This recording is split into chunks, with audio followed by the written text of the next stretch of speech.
Hello everyone, कैसे हैं। एक बार फिर से आप लोग का स्वागत है अपग्रेड आईएएस में। जैसा कि आप लोग को मालूम होगा कि पिछले कई वीडियो में हमने लगातार मेंस से रिलेटेड जो टॉपिक और जो अलग अलग सब्जेक्ट है उसका इम्पोर्टेंट चैप्टर हम लेकर के आ रहे हैं। आज उसी सिलसिले में हमने इकोनॉमी को आज हम देखेंगे। इकोनॉमी में देखेंगे कौन सा टॉपिक इम्पोर्टेंट है या कौन सा चैप्टर इम्पोर्टेंट है जिससे बार बार आपका बीपीएससी जो क्वेश्चन पूछता है। हमने ये जो जो टॉपिक सेलेक्ट किया है टोटल मिला करके 9 टॉपिक या चैप्टर कह सकते हैं आप, जो 9 चैप्टर है। और ये क्वेश्चन आपको देखिए रिपीट काफ़ी होता है। हर बार आप देखेंगे कि ये रिपीटेड क्वेश्चन पूछा जाता है। हर साल कुछ न कुछ जहाँ से भी क्वेश्चन आपको मिलेगा, कुछ न कुछ क्या जहाँ से भी क्वेश्चन आपको होगा, जो भी मेंस का क्वेश्चन होगा वो सारा का सारा लगभग इसी चैप्टर से रहता है। तो अब क्योंकि आपके पास समय बहुत लिमिटेड है, अब 55 दिन आपके पास बचा हुआ है, तो आप कम टाइम में कैसे हम कंसंट्रेट होकर कोई पार्टिकुलर टॉपिक पढ़ें जिससे कि आसानी से हम लोग इसको सॉल्व कर पाएंगे, उसको अटेम्प्ट ले पाएंगे। तो आप अगर देखेंगे तो सारा का सारा टॉपिक आपका इससे मैच होने वाला है। आप प्रीवियस ईयर भी उठा के भी देखेंगे तो यही लगेगा कि नहीं, टॉपिक तो यही है। अब इसको कैसे पढ़ना वो भी हम लोग बात करेंगे, आप लोग वीडियो में बने रहिए। तो जैसा कि important topic for economy for BPSC mains, आप इसमें देखेंगे कि क्वेश्चन जो आता है इकोनॉमिक ओवरव्यू से आता है। इसमें मैनली जो है कैरेक्टरिस्टिक ऑफ इंडियन इकोनॉमी, भारतीय इकोनॉमी की विशेषता के बारे में क्वेश्चन पूछा जाता है। सेक्टर के बारे में पूछा जाएगा, जैसे agriculture sector, primary sector, secondary sector, और जो तृतीय जो या टर्सरी सेक्टर है उससे रिलेटेड आपसे क्वेश्चन पूछा जाएगा। 5 ईयर प्लान से क्वेश्चन आता है, हर साल आता है, तो आप इसको अच्छे से कर लेंगे। साथ ही साथ जो कंपैरिजन है NITI Aayog versus planning commission, east while planning commission, आप इसको देख सकते हैं। उसके बाद जो है रिफॉर्म, जो इकोनॉमिक रिफॉर्म जो है एलपीजी जो रिफॉर्म आया है, इसको आप लोग बहुत अच्छे से देखेंगे। और इसका आप इसमें देखेंगे कि जो सेक्टर्स ऑफ इकोनॉमी है उस पर क्या इम्पैक्ट पड़ा है। वेदर इकोनॉमिक एलपीजी जो रिफॉर्म है वो जो सेकेंडरी सेक्टर के लिए क्या रहा, बेनिफिशियल रहा या नुकसानदायक रहा। दूसरा, सेकेंडरी सेक्टर के लिए कैसा रहा है, क्या ग्रोथ हुआ है कि नहीं हुआ, जो हमारा एम और पर्पस था वो फुलफिल हुआ कि नहीं। उसी तरह टर्सरी सेक्टर में देखेंगे कि एलपीजी का क्या इम्पैक्ट देखने को मिला है।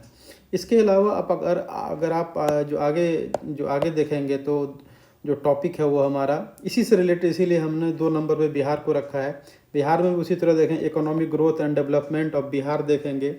उसी तरह जो पॉवर्टी, अनएम्प्लॉयमेंट है, माइग्रेशन है, एग्रीकल्चर, इंडस्ट्रीज़ और गवर्नमेंट स्कीम ऑफ बिहार। इतना अगर आप कर लेते हैं तो बिहार से आपको क्वेश्चन कहीं से भी बाहर नहीं आएगा, आप ये 100% श्योर रहिए।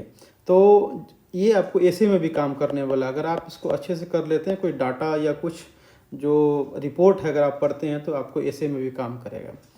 तीसरा जो इम्पोर्टेंट है वो है, बहुत ज़्यादा इम्पोर्टेंट नहीं है बट कभी कभी पूछता है, जैसे कि जीडीपी का जो ये मेथड है कैलकुलेशन का, कभी जो डिस्प्यूट रहा था पहले तो पूछा था GDP, GNP, NDP, NNP, PCI, सबके बारे में बहुत इंपॉर्टेंट नहीं है, बस बेसिक नॉलेज रखना है। इन्फ्लेशन, डिफ्लेशन, स्टैगफ्लेशन, ये सब भी बहुत इंपॉर्टेंट नहीं है बट कभी कभी आपसे पूछा जाता है। उसी तरह लेकिन ये ह्यूमन डेवलप इंडेक्स बहुत इंपॉर्टेंट है। सस्टेनेबल डेवलपमेंट जो एसडीजी गोल है ये बहुत इंपॉर्टेंट है, तो आप इसको अच्छे से कर लेंगे, ठीक है। इन्फ्लेशन और जो डिफ्लेशन, स्टैगफ्लेशन, ये क्या है, ये 3 तरह का इकोनॉमी का जो एस्पेक्ट है। तो जैसे कि अभी इन्फ्लेशन मान लीजिए कि जैसे यूक्रेन वॉर है, या फिर मान लीजिए कि इसराइल पैलेस्टाइन वॉर चल रहा, तो क्या क्या इम्पैक्ट हो सकता है इंडिया के एस्पेक्ट में भी और वर्ल्ड वाइड में भी, ठीक है। जैसे स्टॉक एक्सचेंज में जो वॉलेटिलिटी देखने को मिलता है तो कहीं ना कहीं ये लिंक्ड होता है आपके इकोनॉमी से। उसके बाद जो चौथा जो इम्पोर्टेंट है वो एग्रीकल्चर है, बहुत इंपॉर्टेंट है। ये आपको ज्योग्राफी, इकोनॉमी दोनों में आपको सैंडविच की तरह आपको इस्तेमाल होता है, दोनों से आपको क्वेश्चन आ सकता है, इसीलिए आप इसको बहुत अच्छे से करेंगे। एग्रीकल्चर के बारे में एवरीथिंग अबाउट एग्रीकल्चर का स्टेटस जानेंगे आप। स्टेटस के बाद जो एग्रीकल्चर कैरेक्टरिस्टिक है इंडिया में उसको आप पढ़ेंगे। Green revolution, white revolution, yellow revolution, blue revolution, जितना भी रेवोल्यूशन है तो आप इसको पढ़ेंगे। लेकिन मान लीजिए जो ग्रीन रेवोल्यूशन और वाइट रेवोल्यूशन पे आप फोकस करेंगे, आपका क्वेश्चन बन जाएगा। दूसरी बात, ये जब ग्रीन रिवोल्यूशन आप पढ़ेंगे तो आप ये देखेंगे कि इसका पॉजिटिव और नेगेटिव एस्पेक्ट क्या है, सस्टेनेबल इसका इकोसिस्टम पे क्या इम्पैक्ट होता है, फूड सिक्योरिटी पे क्या इम्पैक्ट है, तो सारा चीज़ आपको इसको पढ़ना पड़ेगा। इकोलॉजी पे क्या इम्पैक्ट है ये भी आप देखेंगे। इसके बाद आप देखिए एग्रीकल्चर सब्सिडीज एंड एमएसपी, बहुत हॉट टॉपिक है। आप 2 साल से लगभग किसान जो धरना दिए हुआ है, तो एमएसपी को लेकर के है कि इसका जो लीगल गारंटी दिया जाना चाहिए। दूसरी बात सब्सिडी को लेकर के है कि गवर्नमेंट अलग चाह रही है कि अब सब्सिडी धीरे धीरे कट करें, जबकि जो किसान जो फार्मर है वो चाह रहा है कि ज़्यादा से ज़्यादा हमको सब्सिडी मिले। साथ ही साथ यहाँ पे WTO भी यहाँ पे आपको देखने को मिलेगा। WTO का नॉर्म्स जो 3 बॉक्सेस है, ग्रीन बॉक्स, अम्बर बॉक्स, ठीक है, तो इसमें भी इसका इम्पैक्ट पड़ता है, बहुत इंपॉर्टेंट है, इसको भी आप कर लेंगे। साथ ही साथ इरिगेशन, वाटर रिसोर्स, ये बहुत इंपॉर्टेंट है। अब ये देखिए कि एग्रीकल्चर आपको यहाँ भी है, फिर आपको साइंस में भी हेल्प करने वाला। अगर आप यहाँ पे अच्छे से कर लेंगे तो साइंस में भी हेल्प कर, जैसे agriculture and climate change, agriculture and ecology, इस तरह का क्वेश्चन आता है तो आप उसको भी कर पाएंगे। 5वां जो चैप्टर इम्पोर्टेंट चैप्टर है वो इंडस्ट्रियल पॉलिसीज़। इंडस्ट्रियल पॉलिसीज़ जो है, कितना इंडस्ट्रियल पॉलिसी उसको आपको जानना चाहिए। पहले तो आपको 5 ईयर प्लान के बारे में आपको जानना चाहिए कि कौन कौन सा 5 ईयर प्लान में कौन कौन सा इंडस्ट्रीज़ के रिगार्डिंग क्या क्या उसमें ये था। साथ ही साथ इंडस्ट्रियल पॉलिसी जो डिफरेंट इंडस्ट्रियल पॉलिसीज आया उसको आप देखेंगे। साथ ही साथ जो इससे related make in India, startup India, digital India, infrastructure development, जैसे नेशनल इंफ्रास्ट्रक्चर पाइपलाइन NIP देखेंगे, PM गति शक्ति योजना देखेंगे, रोड, रेलवे, पोर्ट आप देखेंगे तो उसमें आप आ ही जाएगा। तो मैंने यहाँ टॉपिक मैं बता रहा हूँ, आप उसको देखेंगे तो सारा का सारा इसमें आपको कवर हो जाएगा। उसी बात MSME से भी क्वेश्चन पूछा, इसका रोल क्या है, MSME एम्प्लॉयमेंट पे, MSME जो पॉवर्टी में, MSME माल न्यूट्रिशन में, तो सारा का सारा कहीं ना कहीं आपको लिंक्ड करके ही पढ़ना पड़ेगा। उसके बाद आप देखेंगे तो RBI से रिलेटेड है, तो RBI से बहुत ज़्यादा इंपॉर्टेंट नहीं है। RBI से monetary policy, types of bank, ये सब नहीं पूछेगा। लेकिन फाइनेंशियल इंक्लूजन, देखिए RBI का भी गवर्नर ये है, तो हो सकता है पूछ दे, लेकिन फिर भी सेफ साइड के लिए इतना तो आप कर ही लेंगे। मॉनेटरी पॉलिसी MPC कमेटी होती है, कितने लोग होते हैं, क्या इसका पैरामीटर है, कितना इंडिया को इन्फ्लेशन कंट्रोल करने के लिए क्या क्या मेजर है, ये सब चीज़ आपको जानना पड़ेगा। अभी मुंबई में कोऑपरेटिव बैंक से रिगार्डिंग कुछ न्यूज़ था, इसीलिए मैंने ये टॉपिक डाला था, टाइप्स ऑफ बैंक। तो उसके बाद फाइनेंशियल इंक्लूजन में बहुत इंपॉर्टेंट होता है जो NBFC है या जो कमर्शियल बैंक है, तो उसके रिगार्डिंग आप इसको थोड़ा बहुत पढ़ लेंगे। और बाकी आप फाइनेंशियल इंक्लूजन, जनधन योजना, UPI, डिजिटल पेमेंट, जैसे डिजिटल जो डिवाइड वगैरह जो टॉपिक है, ये काफ़ी इंपॉर्टेंट है, तो ये आपका होना चाहिए। RBI इसके लिए जो है ना कुछ अपना पॉलिसी लेकर के आई है, उसको भी आप देख लेंगे। पब्लिक फाइनेंस एंड बजट, तो कभी कभी क्वेश्चन आता है FRBM या फिस्कल डेफिसिट है, FRBM एक्ट है, उसका कुछ नॉर्म्स है, और गवर्नमेंट का फिस्कल डेफिसिट बहुत हाई है, लगभग 5% के आसपास है।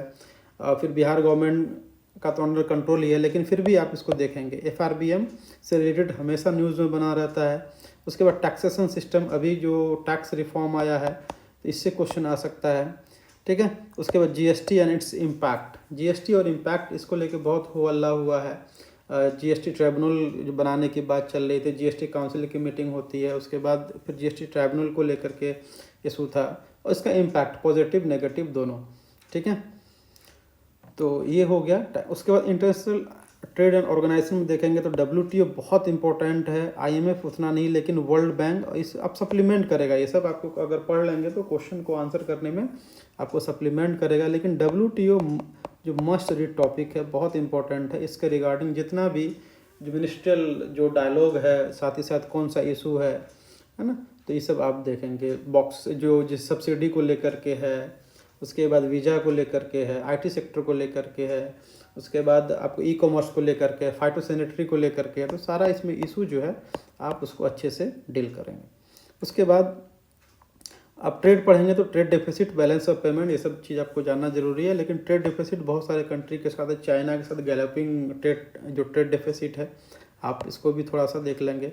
FDI, FDI आप देख लेंगे। FDI में क्या पॉजिटिव और नेगेटिव क्या क्या है, ठीक है, ये आप देख लेंगे। ठीक है, और इंडिया से ट्रेड एग्रीमेंट, जो बहुत सारा ट्रेड एग्रीमेंट होता है, जैसे FTA हो गया, आसियान के साथ हो गया, सेपा हो गया, आरसेप है। तो आरसेप तो खैर हम लोग बाहर हो गए हैं, अब BTIA है, इसके साथ यूरोप के साथ, और हमारा इंग्लैंड के साथ भी कुछ इशू अभी चल रहा, हम लोग डायलॉग एक्सचेंज, अभी जो बात हो रही है कि हम लोग कोई फ्री ट्रेड एग्रीमेंट इम्प्लीमेंट करें। तो बहुत इंपॉर्टेंट है, और ये 66 में पूछा है फ्री ट्रेड BTIA के बारे में। तो हो सकता है कि क्वेश्चन को फिर से वो रिपीट करे या किसी और क्वेश्चन से लिंक करके आपको दें। सोशल एंड इकोनॉमिक इशू में आप देखेंगे तो पॉवर्टी, अनएम्प्लॉयमेंट, उसके बाद women empowerment, economic growth, population growth, demographic dividend बहुत इंपॉर्टेंट है। तो ये जितना आप सोशल इशू में देखेंगे, आप इससे एक क्वेश्चन तो 100% मान के चलिए क्वेश्चन आना ही आना है। आइदर वो डेमोग्राफिक डिविडेंड से क्वेश्चन आ रहा है, या पॉवर्टी से आ रहा है, या अनएम्प्लॉयमेंट से आ रहा है, या फिर इन्वायरमेंट, इकोनॉमी या क्लाइमेट चेंज, दोनों तीनों को लिंक करके कुछ क्वेश्चन आपसे पूछ रहा है। तो आपसे इतना पूछा ही जाए, अगर ये टॉपिक आप 9 टॉपिक पूरा कर लेते हैं, 9 चैप्टर है और उसमें कुछ हमने सब टॉपिक बनाया था, अगर आप ये कर लेते हैं तो 100% मानिए कि क्वेश्चन आपका यहाँ से लड़ेगा।